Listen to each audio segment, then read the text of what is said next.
Hey, hi. I would like to share a short video on seven major worldviews, like how people view the universe, God, people. These are worldviews, and it's very important to know about them. There are seven major worldviews. Let's start with theism. I believe in theism, and theism says that there is a God who created this universe, and this God is infinite, He's powerful, He's much above all His beings, but He is also personal. So there are two important terms. One is transcendent, and second is immanent. So this God who is a creator, He is much above all His created beings, but at the same time, He is so personal that He is involved with His creation, the universe, and the living beings inside the universe.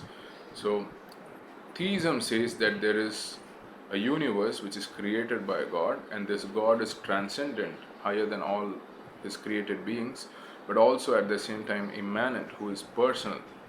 He's infinite and personal God. Okay. Secondly, let's see about atheism.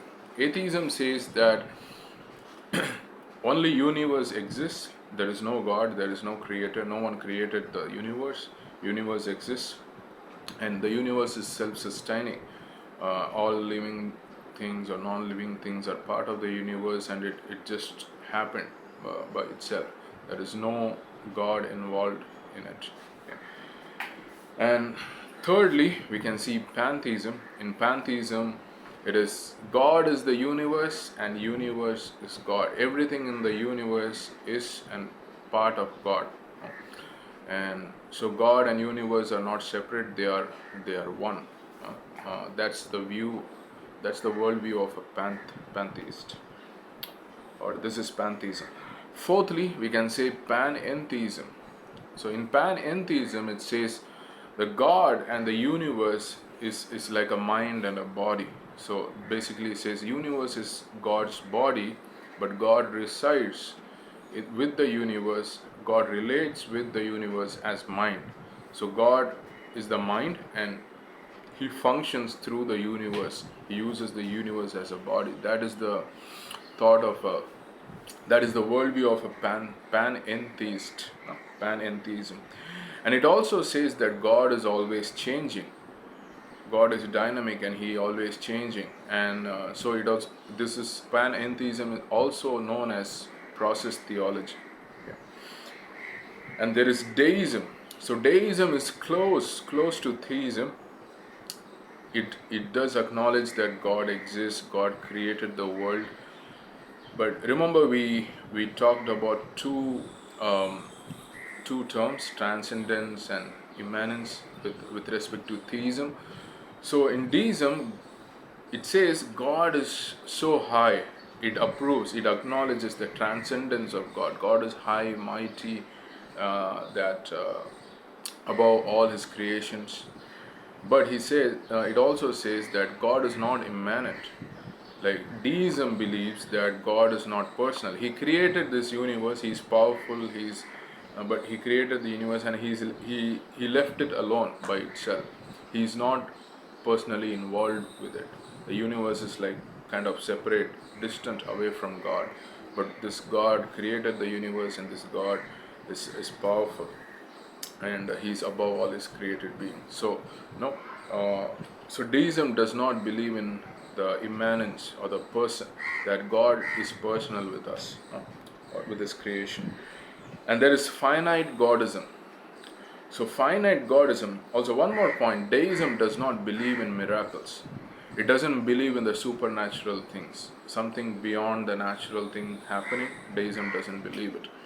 Um, in finite Godism, it is something similar, like God created the universe. God doesn't do something supernatural. It is similar to deism, but one thing is that in finite Godism,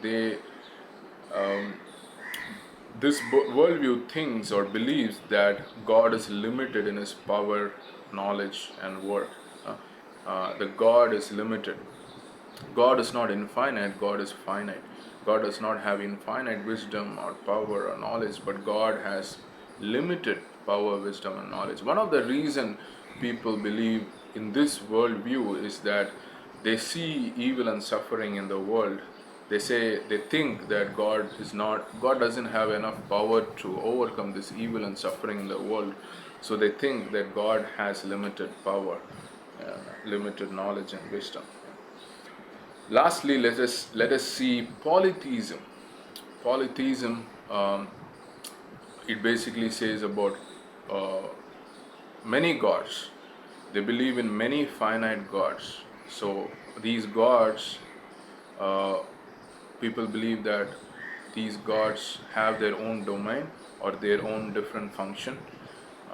Each god has their own different ways, and some people may believe in few gods, some people may believe in some other gods. And there is also one more type within a subtype within pantheism, not pantheism, sorry, polytheism.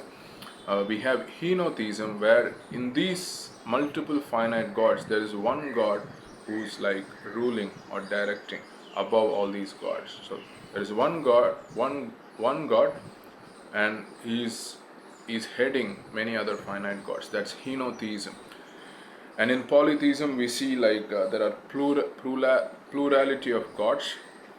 Uh, it does acknowledge immanence, that they are personally involved with the creation, but they also believe or say that in polytheism that they are finite gods, in the sense they are not all powerful in all domains. They have their own domain, their own function, maybe a limited geographical area, or a limited part of the nature, whatever it is. So we saw seven major biblical worldviews, right? Theism, uh, pantheism, panentheism, atheism, polytheism, deism, and finite godism. Okay, but I believe in theism. I believe in the Bible. I believe in Jesus Christ, and I believe there is one God who created us and who is personally involved with us. Bible says even our hairs, God knows how many hairs we have in our head. That's how much personal He is. And in Jeremiah 1, it says that like God formed us, God knew us from the womb, like He designed us, He designed our frame. So I believe in theism, where it says there is a transcendent God. He's much above powerful, but He's also immanent, like He is very personal, and we are all created by God. This whole universe is created by God, and He's personally involved in it. And I believe Jesus Christ is God. Amen.